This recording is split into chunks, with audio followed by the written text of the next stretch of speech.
سر سب سے پہلے let's address the matter at hand کہ ابھی جو کیٹاسٹرافک فلڈس آئے ہیں پاکستان کی طرف، آبویسلی انڈیا میں بھی بہت ڈیمیج ہوا ہے. دے ور فورسڈ ان ٹو پوزیشن جہاں ان کو اپنے ڈیمز کھولنے پڑے، جس کی وجہ سے there was an overflow that came in. During the break آپ مجھے بتا رہے تھے کہ شاید 356 people have already lost their lives. So sir firstly جانیں جو سب سے امپورٹنٹ ہوتی ہیں، پھر لوگوں کے livelihoods, and then the massive amount of infrastructure. یہ 2022 میں بھی ہوا تھا وہ تاسن. There was an estimated $30 billion کا loss of the country made, جو پھر $16 billion ہمیں فارن فنڈنگ میں پرومس تھے، جس میں سے $10 billion ملے تھے، and then the rest is history.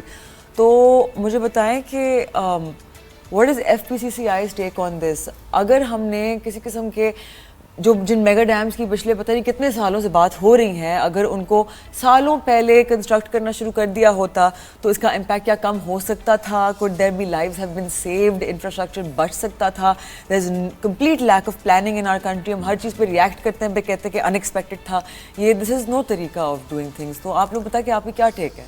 دیکھیں، سب سے پہلے تو میں بتاؤں، جو میں نے آپ کو بتایا کہ 356 لائیوز جو ہیں، یہ تو جو ابھی آن ریکارڈ ہیں ابھی پورے، کیونکہ یہ پورے ملک میں ایک قسم کو اس سے اوپر کتنے زیادہ لوگ جو ہیں وہ ان کی اموات ہوئی ہوں گی. اور پھر اس کے علاوہ ڈسپلیسمنٹ جو ہوئی ہے کتنے، ابھی تک 2,10,000 صرف یہ پنجاب میں جو لوگ ہیں وہ ڈسپلیس ہوئے ہیں. پھر KPK کے اندر کوئی 1,90,000 کی فگر آ رہی ہے، وہ ڈسپلیس ہوئے ہیں.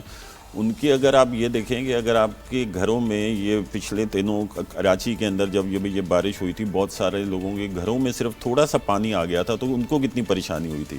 اور جن کے پورے گھر ڈوب گئے ہیں، اس کے اندر انفراسٹرکچر پورا تباہ ہو گیا. ابھی جو کل جو یہ کل یا پرسوں جو وہاں پر جب یہ پانی چھوڑا گیا وہ انڈیا کی طرف سے، تو شہر پورا، کتنے ہمارے شہر جو ہیں وہ پورے سارے، سیالکوٹ کا میں دیکھ رہا تھا، ادھر جو ہے ٹوٹل وہاں پر ان کے گھروں میں پانی آ گیا ہے. اور کتنا انفراسٹرکچر، کتنی انڈسٹریز، سیالکوٹ ہمارا ہب ہے، ہماری ایکسپورٹ انڈسٹریز کا ہب ہے، ادھر کتنی انڈسٹریز میں پانی آ گیا اور کتنا ڈیمیج ہوا ہے آپ اس کو نہیں اندازہ کر سکتے. جو پہلے اگر آپ یہ کہہ رہی تھی کہ اس میں کہ $1 billion کا ہمیں نقصان ہوا تھا، اس سے کہیں زیادہ نقصان ہوا ہے جو کہ ابھی آئے گا.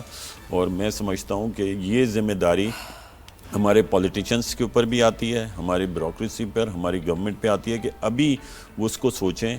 اور اگر ہم لوگ یہ ڈیمز ابھی تک اگر ہم یہ فیصلہ نہیں کریں گے کہ ہم نے اس کے، کیونکہ یہ تو نہیں ہے کہ بارش اب 20 سال ہو گئی اگلے سال نہیں ہونی ہے، یہ فلڈ آ گیا اگلے بل نہیں ہونا. جتنے گلیشیئرز ہیں اس حساب سے آپ کو ایک پریکاشنری میجر کے اس پہ آپ کو میگا ڈیمز کنسٹرکٹ کرنے پڑیں گے انڈر دا سینٹیمنٹ اور کے. آپ کی گلوبل وارمنگ بڑھ رہی ہے اور آپ کے یہ مزید بڑھیں گے، کچھ کم نہیں ہوگا. یہ کوئی آٹومیٹک یہ نہیں ہے کہ ابھی کوئی آفت آ گئی اور یہ پھر نہیں ہو. یہ تو ہر سال ہونا ہے اور ہر سال ہم یہ بھگتتے ہیں اور ہر بار ہم یہ بھی کہتے ہیں کہ ہمیں ڈیم بنانے چاہیے.